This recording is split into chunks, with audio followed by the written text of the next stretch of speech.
Bruce Lee, Colin Powell, and Prince. What's up, folks? This is Brian Gaddis with Google Trends on Sunday, June 7th. We got a lot to cover today. Bruce Lee, he has a 30 for 30 coming up, I believe, today. He is NBC News reporting ESPN's Bruce Lee 30 for 30 B Water shows how much racism stole from him and audiences. Lee's talent should have earned him lead roles in Hollywood, but an industry that regularly put white actors in yellow face wouldn't invest in an Asian actor. He was an incredible star in his day. B Water, ESPN's 30 for 30 docu-series. Who's a fan of 30 for 30? Who's a fan of Bruce Lee? Put it in the comments. And the sophomore effort of director Bao Wen leaves no doubt that Lee's talent and charisma should have earned him lead roles in Hollywood, or how the industry's history of marginalizing people of color relegated him to playing sidekicks. The film opens with archival footage of a young Lee perform martial arts moves during a screen test.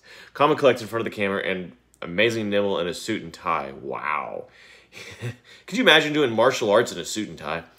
He captivates the studio executives dispatched to see if he has quality. But to become a leading man in the U.S., Lee would still have to achieve superstardom abroad first. Okay, so that's coming from NBC News. Check it out. 30 for 30. He is trending. As well, Prince. His birthday. Celebrate Prince's birthday here. His 10 greatest albums ranked. Twin Cities Pioneer Press has that on him. Who's a fan of Prince? He would have been, it would have been his 62nd birthday. Wow. Prince dedicated his life to speaking out against injustice and advocating for black excellence. Wonder what he would say now. Wonder what he would be doing. 62 years old he would have been. Want to wish him a very happy birthday.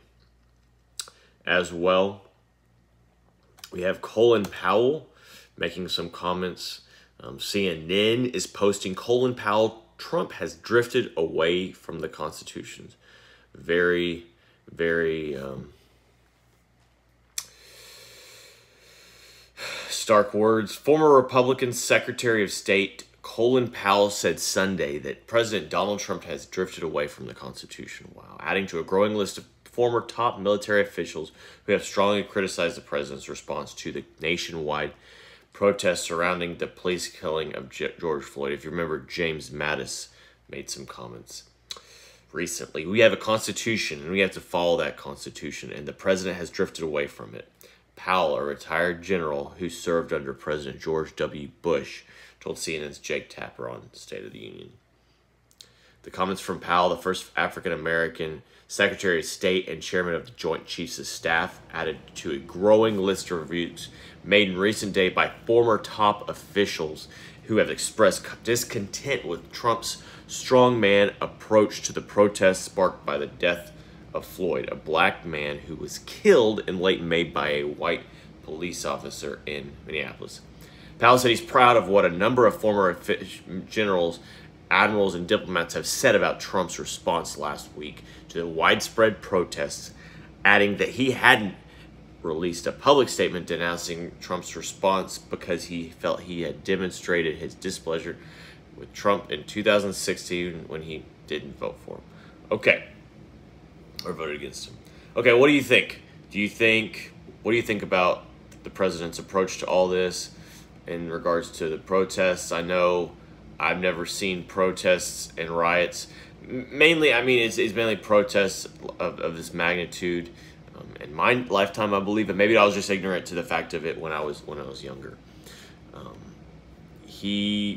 Colin Powell was definitely a very prominent figure with George W. Bush, but he definitely, I think it's something to be said for what he is saying. But right, I mean, if he was not a fan in 2016, he's right. He wouldn't be a fan right now. But you do have to take into account this type of leader.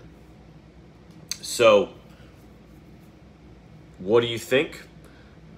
As well, tell me let me see your favorite Prince song in the comments. Okay, so now those are all trending, 50,000 plus searches, 20,000 plus for Prince. Also, want to do a little recap. Amanda Nunes won UFC 250 last night. She could be now #1 in the world pound for pound featherweight champion over Felicia Spencer. Comment if you saw UFC 250. It reached the 1 million search mark. Okay, now 200,000 plus is going back to the mayor, Jacob Fry. He has now become a well-known figure in regards to his response to the protesters chants "Go home, Jacob," after Minneapolis mayor refuses to commit to defunding police, which is definitely something that is now coming about, that people are requesting. A chorus of boos and chants of "Go home, Jacob" reverberated around the Minneapolis mayor on Saturday after Jacob Fry said that he did not support demonstrators' calls to defund the city's police department.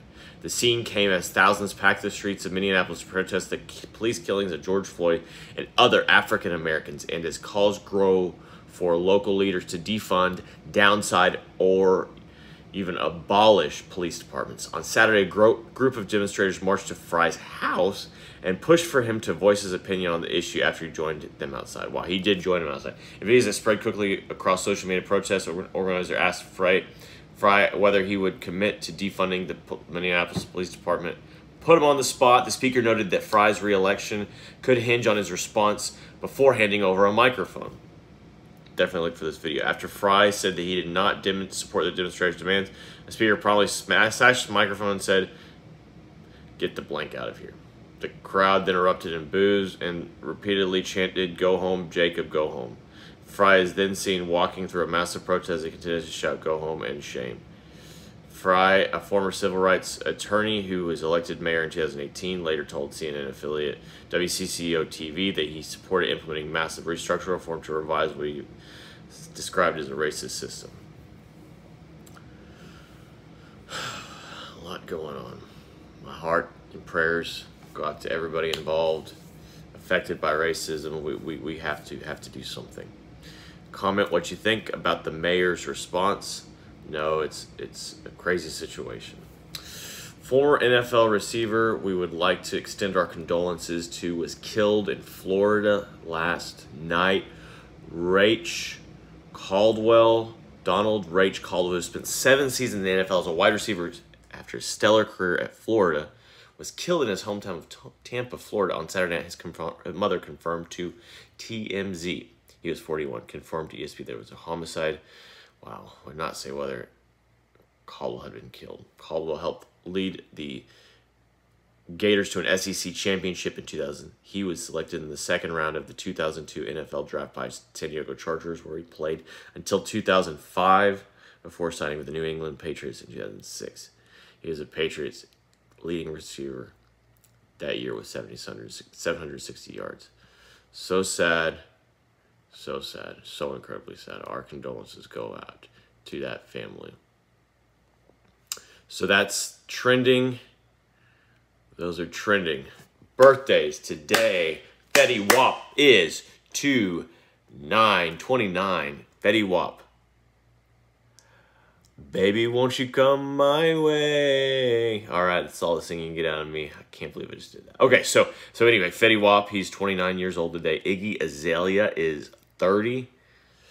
Wow, Iggy Azalea is 30. Sway Lee from Ray Sremmerd, he is 27. Sorry, 27. Anyway, Prince, like I said, he is 62. Unfortunately, he passed in 2016. He would have been 62, rather. So Emily Ratajkowski is 29. Tom Jones, famous for, I think I had this on my YouTube. He's famous for "It's Not Unusual," the song, I believe the song, but made very popular by Carlton Banks, Alfonso Ribeiro in The Fresh Prince of Bel-Air with his Carlton dance. Liam Neeson, Give Me Back My Son. Neeson is 68. Bill Hader is 42. Tom Jones is 80. Allen Iverson is 45. Bear Grylls, reality star. I think he's made uber famous now by all his memes. He's 46. Michael Cera. He was in Juno. He was in a lot of different movies. He's 32. Mike Pence is 61. There's a lot of birthdays. Dean Martin would have been 93. He passed in 1995. Mike Foley, Mankind from The Wrestler, is 55. Wow, there's a lot of birthdays today. Mankind's 55. Who's a fan of Mankind growing up? I know I was. WWE, WWF back then, but WWE now. Anyway, that's it. Comment, like, subscribe, share. Let me know what you think. Let me know what you want.